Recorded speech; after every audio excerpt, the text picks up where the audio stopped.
हर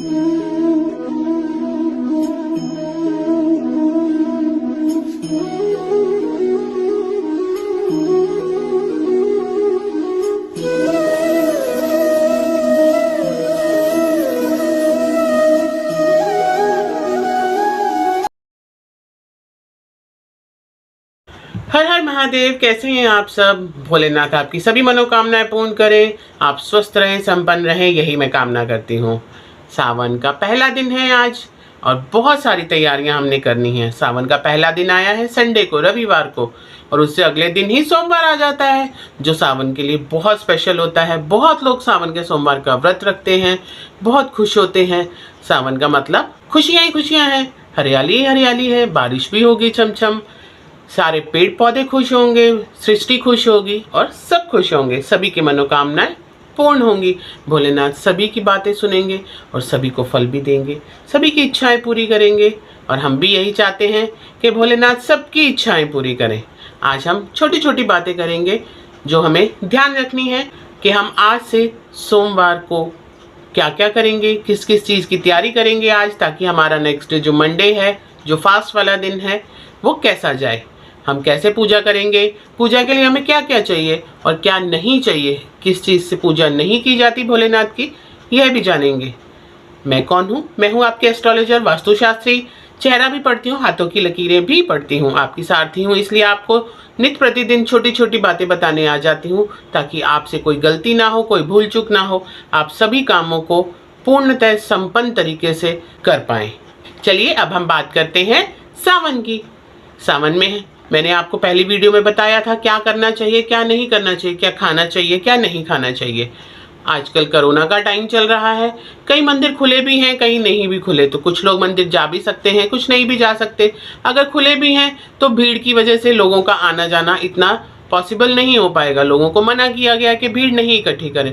तो ऐसे में आप अपने घर पर भी पूजा कर सकते हैं और उस पूजा का भी आपको वही फल प्राप्त होगा जो एक तीर्थ पे जाकर जो आपको प्राप्त होता है। यदि हम घर पर भी चाहें तो हम भोलेनाथ की पूजा घर पर भी कर सकते हैं।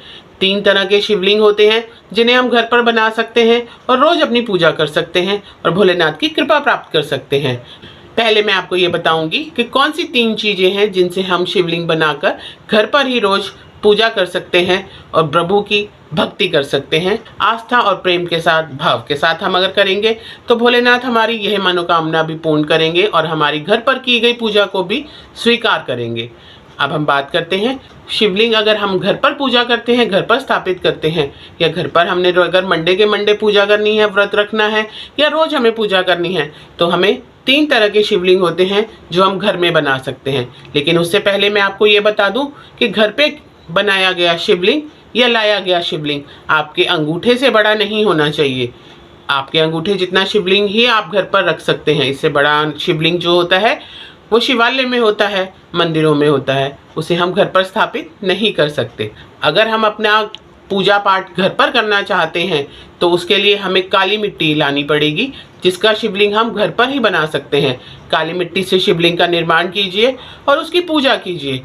आपने जो अर्पित करना है, जिस तरीके से पूजा करते हैं आप अपने हर सावन में, उस तरीके से पूजा कीजिए। जब हम घर पर शिवलिंग बनाते हैं और वह मिट्टी का होता है और हम जल चढ़ाते हैं तो वह मिट्टी जो है वो जल में विलीन हो जाती है। तो यह शिवलिंग हम स्थापित नहीं कर सकते, वो वहीं पूरा दिन में ही हम विसर्जित कर देते हैं। इसे हम किसी ऐसी जगह पे नहीं रखें, किसी गलत जगह पे नहीं रखें। यह मिट्टी है और पानी है, तो इसे हम किसी पौधे में डाल दें और किसी पूजनीय पौधे में डालें तो ज़्यादा बेटर होगा। दूसरा शिवलिंग है बर्फ़ का शिवलिंग, जिसे हम बर्फानी बाबा भी कहते हैं। आपको पता है भोले बाबा को बर्फानी बाबा भी कहा जाता है। तो हम घर पर ही बर्फ़ का शिवलिंग भी बना सकते हैं। बर्फ़ का शिवलिंग बनाना बहुत आसान होता है। 2 कटोरियाँ लीजिए या 1 गिलास लीजिए, जो आपके छोटी छोटी गिलासी आप सबके घरों में होती है, बच्चे होते हैं। कोशिश कीजिए आपके अंगूठे जितनी गिलासी अगर आपके घर में है तो आप उसमें बर्फ़ जमाइए और 1 कटोरी में जब बर्फ़ जमाइए, कटोरी की बर्फ़ को नीचे रखिए और उसके ऊपर जो है वो गिलासी की शिवलिंग रखिए। तो बर्फानी बाबा बन गए। आप इनकी पूजा कीजिए। जब हम बर्फ़ जमाते हैं तो हम इसमें बहुत सारी चीज़ें मिश्रित कर सकते हैं। काले तिल मिश्रित कर सकते हैं, गंगा जल मिला सकते हैं, इत्र मिला सकते हैं, चंदन मिला सकते हैं, कुछ भी मिला सकते हैं। यही सब चीज़ें आपको पता है भोलेनाथ को अर्पित की जाती हैं। तो यही चीज़ें मिलाकर भी हम बर्फ़ जमा सकते हैं और उसके बाद बर्फानी बाबा का आकार देकर उनकी पूजा कर सकते हैं। तो इस तरीके से आप अपनी पूजा बर्फ़ से भी संपन्न कर सकते हैं। आपको किसी शिवालय में अगर नहीं जाना, आपकी तबीयत ठीक नहीं है, कोरोना की वजह से आप नहीं जा सकते, या लॉकडाउन है, या कोई भी अन्य कोई कारण है, तो आप घर पर भी पूजा कर सकते हैं।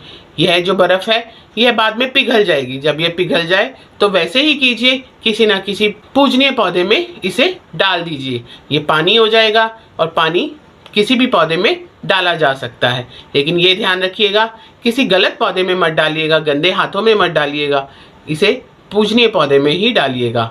तीसरा शिवलिंग होता है पारे का शिवलिंग। यह आपको किसी भी पूजा स्थल पर, किसी भी पूजा की दुकान पर बड़े आसानी से मिल जाता है। आप इन्हें लाइए, घर में स्थापित कीजिए और अपनी पूजा संपन्न कीजिए। और बाद में जब आपकी पूजा संपन्न हो जाए, सावन का सोमवार निकल जाए, पूर्णिमा आ जाए और आप उद्यापन कर दें, तो उस समय यह शिवलिंग मंदिर में ले आइए या शिवालय में रखाइए। ऐसे करना चाहें वैसे कर सकते हैं, लेकिन किसी भी अनजान जगह पे, किसी भी गलत जगह पे, किसी भी गंदी जगह पे कभी मत रखिएगा। यह छोटी छोटी बातें याद रखिएगा। यह 3 तरीके शिवलिंग होते हैं। शिवलिंग और भी बहुत सारे होते हैं, लेकिन यह 3 तरीके के शिवलिंग होते हैं जिन्हें हम स्थापित करें और अपनी चाहे तो अपनी पूजा को संपन्न करें। अब ये बात याद रखिएगा कि कभी भी हम भोलेनाथ की पूजा करते हैं तो उसमें तुलसी पत्र नहीं चढ़ता, उसमें रोली नहीं चढ़ती, उसमें हल्दी नहीं चढ़ती। कभी भी भोलेनाथ को हल्दी, रोली और तुलसी अर्पण नहीं की जाती। तुलसी मंजरी जरूर उनको अर्पण की जाती है, लेकिन तुलसी पत्र कभी भी भोलेनाथ को और गणेश जी को कभी अर्पण नहीं किए जाते। भोलेनाथ को चढ़ाया जाता है, अगर अर्पण किया जाता है तो वह चंदन होता है, चाहे वो सफ़ेद चंदन हो, चाहे वो लाल चंदन हो, चाहे वो पीला चंदन हो, कोई भी चंदन हो, आप उसके साथ पूजा कर सकते हैं। आप भोलेनाथ को अगर जल चढ़ा रहे हैं तो उसमें चंदन मिलाइए, उसमें इत्र मिलाइए, आपके बहुत विशेष कृपा प्रभु की प्राप्त होगी। अब आया सावन का सोमवार, पहला सोमवार है। आप भी जाएंगे, मंदिर जाएं तो शिवालय ज़रूर साफ़ कीजिए, शिवालय में झाड़ू ज़रूर मारिए। अगर हम शिवालय में झाड़ू मारते हैं और वहाँ की सफाई करते हैं, इसका मतलब हम अपनी किस्मत पे पड़ी धूल को साफ़ कर रहे हैं। जब हम सुबह जल चढ़ाने जाएं तो याद रखिएगा कि जल लीजिएगा जो घर से लेके जाइएगा। लोटा आपका होना चाहिए, जल भी आपका होना चाहिए। बेलपत्र लीजिएगा, इत्र लीजिएगा और चंदन लीजिएगा। अब आप जाएंगे, जब आप शिवलिंग पर जल चढ़ाएं तो पहले सिर्फ जल से स्नान कराइएगा भोलेनाथ को। उसके बाद आप अपने जल में इत्र और घी यह मिक्स करिएगा और उसके बाद उन्हें अर्पण कीजिएगा। काले तिल भी मिला सकते हैं हम और चंदन भी मिला सकते हैं। कोशिश कीजिए कि आप अक्षत भी प्रभु को अर्पण करें। अक्षत का मतलब है पूरे पूरे चावल, जिनको टुकड़ा नहीं होना चाहिए। जो चावल पूरे होते हैं वही चावल हम भोलेनाथ को अर्पण करते हैं। खंडित चावलों को कभी भोलेनाथ को अर्पण नहीं किया जाता। इस तरह हम अपने सोमवार के व्रत को पूर्ण कर सकते हैं। आपको पता है कि व्रत अगर आप चाहें तो एक समय का खाना खा सकते हैं, फलाहार पे रख सकते हैं, लेकिन अदरक, लहसुन, प्याज यह सब वर्जित होता है। तो कोशिश कीजिएगा आप फलाहार पे रखें। आज के दिन अगर हो सके तो 108 बेलपत्र जो है वो भोलेनाथ को अर्पण कीजिएगा। एक बेल अर्पण कीजिएगा और बेल को देसी घी में डुबोकर प्रभु को अर्पण कीजिएगा। इससे आपको धन लाभ होता है, आपकी किस्मत चमकती है, आपको सौभाग्य मिलता है, आप वह सब प्राप्त कर सकते हैं जो आपको चाहिए। अगर हम बेल का जो फल होता है उसे हम घी में डुबोकर अगर भोलेनाथ को अर्पण करें तो इसका हमें चमत्कारी प्रभाव दिखाई देता है। कुछ ही समय में, ये नहीं कि आपने एक बार चढ़ाया और आपकी इच्छा पूरी हो जाए।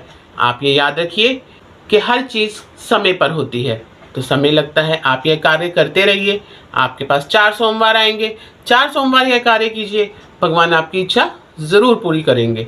यह मैं आपसे गारंटीड कह सकती हूँ कि भगवान आपकी सभी इच्छाओं को पूर्ण करेंगे यदि आप भावपूर्ण, श्रद्धापूर्ण और विश्वास के साथ यह करते हैं। अब हम आते हैं आज के यानी सोमवार के महा उपाय पर।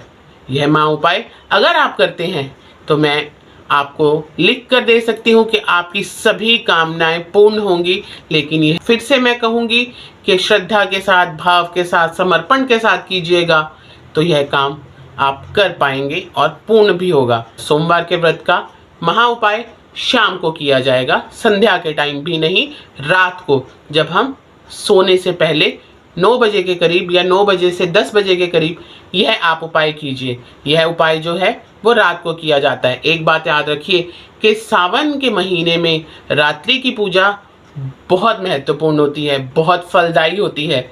जो इंसान रात को अभिषेक करता है भोलेनाथ का, उसको 1000 गुना ज़्यादा फल प्राप्त होता है। बहुत सारे अभिषेक ऐसे हैं जो आपको रात को करने चाहिए, जिनका फल जो है अगर हमें प्राप्त करना है तो वो 10 गुना बढ़ जाता है या 10,000 गुना बढ़ जाता है यदि हम रात के समय और श्रद्धा और भाव के साथ करें। आज का यह जो महा उपाय है सोमवार का, यह भी हमें रात को करना है 9 बजे या 9 से 10 के बीच में, जब तक आपका शिवालय खुला हो। और यह उपाय जो है वो हमें शिवालय में जाकर ही करना है। इसलिए आप या तो पंडित जी को बोल दीजिएगा या शिवालय खुले होते हैं। ऐसा नहीं है कि शिवालय इतनी जल्दी बंद हो जाते हैं। अगर आपके यहाँ का शिवालय बंद हो जाता है तो आप पंडित जी को कहेंगे तो वह खुला रखेंगे।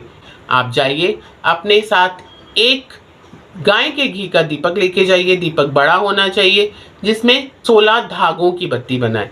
16 धागे, 16 मोली के धागों की बत्ती बनाएं और वह घी जो होगा वह गाय का घी होगा, गाय का शुद्ध घी। इसके साथ अगरबत्ती लेके जाइए और 1 लोटा और बाल्टी में पानी भर के लेके जाइएगा, क्योंकि यह उपाय करने के लिए हमें बहुत सारे जल की ज़रूरत होगी। अब आपको मैं बताती हूँ करना क्या है। आप जाएंगे भोलेनाथ के पास, दीप प्रज्वलित कीजिए और अगरबत्ती जलाइए। भगवान से जो भी आपकी कामना है वह प्रेजेंट टेंस में कहिए कि प्रभु आपने मेरी ये कामना पूर्ण करी, इसके लिए बहुत बहुत शुक्रिया।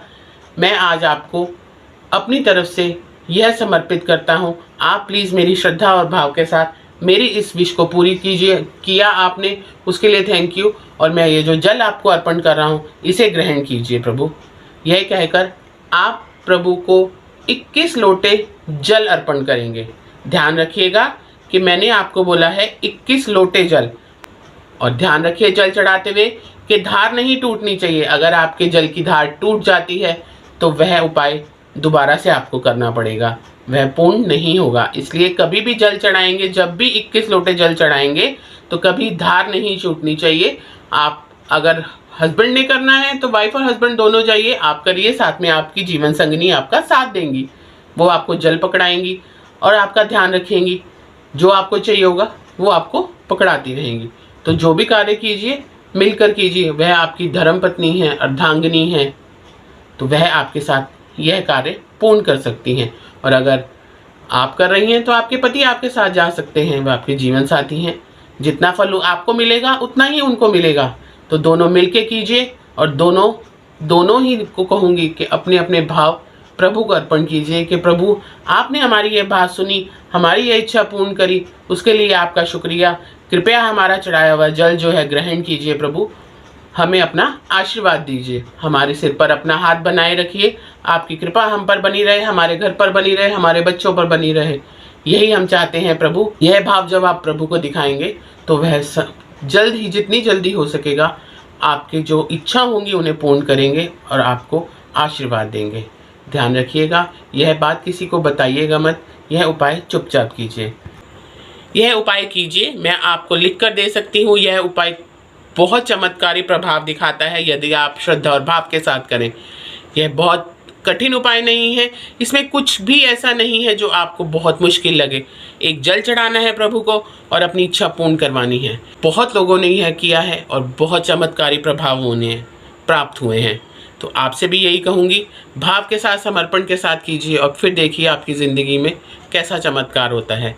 हर सोमवार यह कीजिए। मैं तो ये कहूँगी कि अगर आप कर सकते हैं तो रोज़ कीजिए, अगर नहीं कर सकते तो सोमवार के सोमवार इस उपाय को ज़रूर कीजिए। प्रभु आपकी सभी मनोकामना और सभी मनोरथ को पूर्ण करें, यही मैं आशा करती हूँ। आज के लिए इतना ही। फिर आऊँगी कुछ नया, कुछ अद्भुत लेकर। मंगलवार को क्या करना है यह भी बताऊँगी, बुधवार को क्या करना है यह भी बताऊँगी। सारी बातें आपके साथ शेयर करूँगी, आपको छोटी बड़ी सभी बातों की जानकारी दूँगी। अपने साथी के साथ यूँ ही प्यार बनाए रखिएगा, प्यार देते रहिएगा, प्यार लेते रहिएगा, खुश रहिएगा, सभी को खुश रखिएगा। सावन का महीना है, खुश रहिए और सभी को खुश रखिए। वीडियो अच्छी लगे तो लाइक ज़रूर कीजिए, शेयर ज़रूर कीजिए, कमेंट ज़रूर कीजिए। अगर अभी तक आपने मेरा चैनल सब्सक्राइब नहीं किया तो इसे सब्सक्राइब भी ज़रूर कीजिए। आपके घर के सभी बड़ों को मेरा चरण स्पर्श। मैं फिर मिलूँगी कुछ नया कुछ लेकर, इंतज़ार कीजिएगा। हर हर महादेव।